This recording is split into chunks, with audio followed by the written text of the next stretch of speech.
ஒரு வாரமா விஜய் மீது எனக்கு ஒரு அபரிமிதமான நம்பிக்கை வருது. ஏன்னா ஓட்டுக்கு பணம் கொடுக்காதீன்ட்டார். வில்லிவாக்கத்தில் ஆதவ அர்ஜுனாவுடைய பழைய நண்பர் சபரீஷ் சொல்லிட்டாராம், ஆதவ அர்ஜுனா ஓட்டே வாங்கக்கூடாது, ஓட்டுக்கு 10,000 ரூபா கொடுத்தாலும் பரவாயில்ல, என் ஓட்டுக்கு 10,000 ரூபா கொடுத்தாலும் பரவாயில்ல, ஆதவ அர்ஜுனா ஓட்டே வாங்க, டெபாசிட் போகணுமியா. விஜய் கூடிய அந்த பரப்புரை போகிறதுக்கு பர்மிஷன் கொடுக்குறாங்க, சில இடத்துல அதை கேன்சல் பண்ணுறாங்க, அவங்க பாதுகாப்புக்காக கேட்குறாங்க.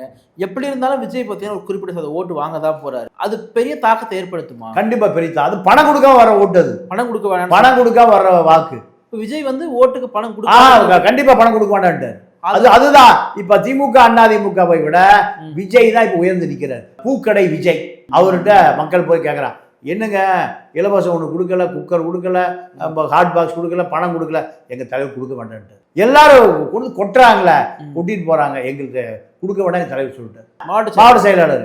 அப்போ அந்த தில்லு இருக்கா இல்லையா, திமுக தில்லு இல்ல, அதிமுக தில்லு இல்லையா, 10,000 கோடி திருடி வச்சிருக்கான்.